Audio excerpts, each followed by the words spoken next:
Hi mates! Today, I want to share something really interesting that completely changed the way I read mystery and thriller novels. After reading several books by Keigo Higashino, I started to notice a pattern, something subtle yet incredibly clever. The first book of Keigo that I read was The Devotion of Suspect X. In Indonesia, Kesetiaan Mr. X. And honestly, this novel left a very strong impression on me.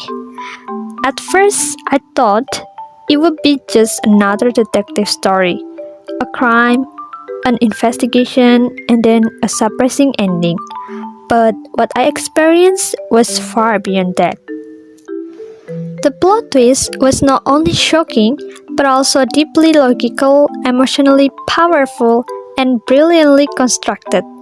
Everything felt carefully planned, as if every piece of the story had been placed with precision. What I also loved was how the novel subtly portrayed elements of Japanese culture, from the character behavior and social interactions to the quiet tension embedded in everyday scenes. But the most important realization came after I finished the book. I discovered that the first chapter, especially the opening narration, play a crucial role in shaping the entire story.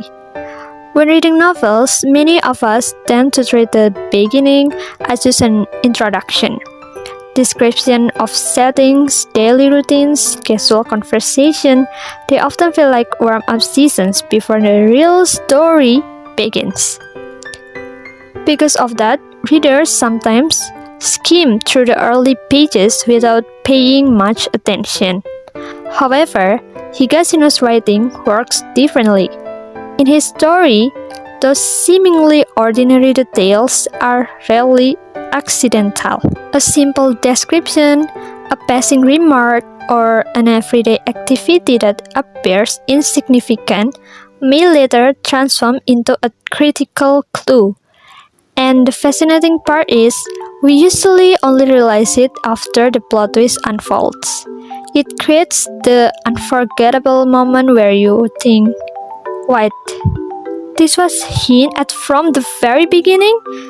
That experience taught me something valuable about reading mystery fiction. It's not just about following the plot, it's about observing, questioning, and paying close attention from the very first page.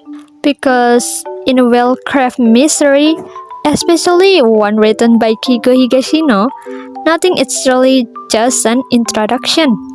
Every detail has the potential to matter, every scene may carry hidden significance, every line might be preparing you for something bigger. So, if you are currently reading or planning to read The Devotion of Suspect X or any other Higashino's novel, here's my advice. Don't underestimate the first chapter. Read it slowly, absorb the details. Kalau tips pertama adalah kuncinya perhatiin narasi dan juga bab awal, tips kedua yang wajib kamu pakai kalau baca novel Keigo Higashino, perhatiin judulnya. Karena di novel Keigo Higashino, judul itu sering jadi kunci psikologis cerita. Ambil contohnya Melis. Di awal, kita pikir ini cuma cerita pembunuhan biasa. Misteri standar, siapa pelaku, gimana melakukan aksinya, dan sebagainya. Tapi ada satu kata yang terus menghantui. Melis, kebencian. Selama membaca, coba tanyain deh, Melis dari siapa? Ditunjukin buat siapa? Kenapa? Semakin cerita berjalan, kita mulai sadar bahwa fokusnya bukan sekedar kejahatan, tapi emosi gelap yang mendorongnya. Dan ketika twistnya terungkap, judul itu tiba-tiba kerasa sangat tepat, bahkan kayak mind-blowing.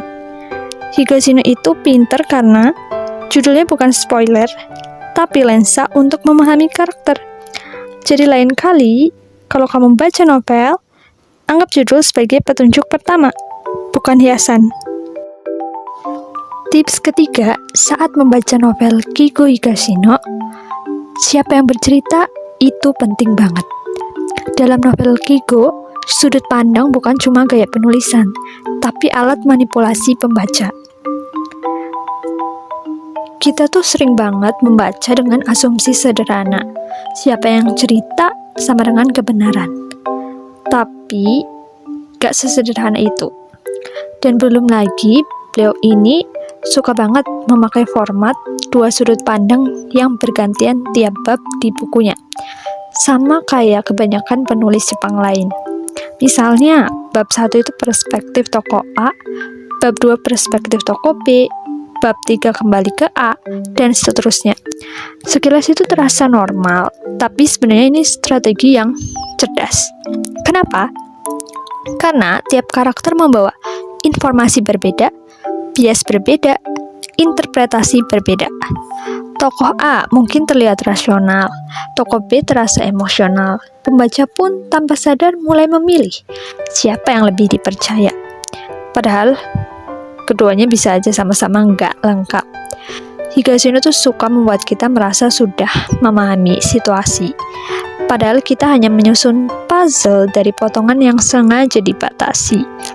Kadang tidak ada kebohongan eksplisit. Yang ada hanyalah detail yang dihilangkan, emosi yang disamarkan, fakta yang tertunda.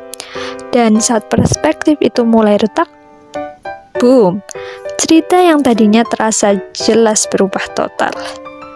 Karakter yang kita bela bisa jadi problematis, karakter yang kita curigai bisa jadi tragis, peristiwa yang terlihat biasa ternyata punya makna lain. Itulah kekuatan Keigo. Cara kita melihat cerita sejak awal sudah diarahkan.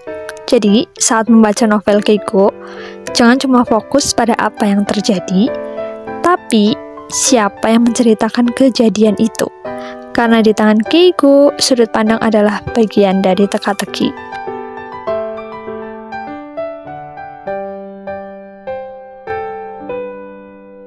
And we come to the conclusion. Kalau kalian pengen nemu pelaku sebenarnya dari cerita-cerita Keigo Higashino, berhasil nebak siapa sih dia, ini dia tipsnya. Pertama, perhatikan narasi di bab pembuka. Kedua, kaitkan judul dengan adegan novel tersebut. Jangan buru-buru. Ketiga, perhatikan sudut pandang cerita. Ya ini, siapa yang bercerita dan apa motifnya. Jangan tertipu atau percaya gitu aja. So, semoga kalian beruntung. Bye-bye.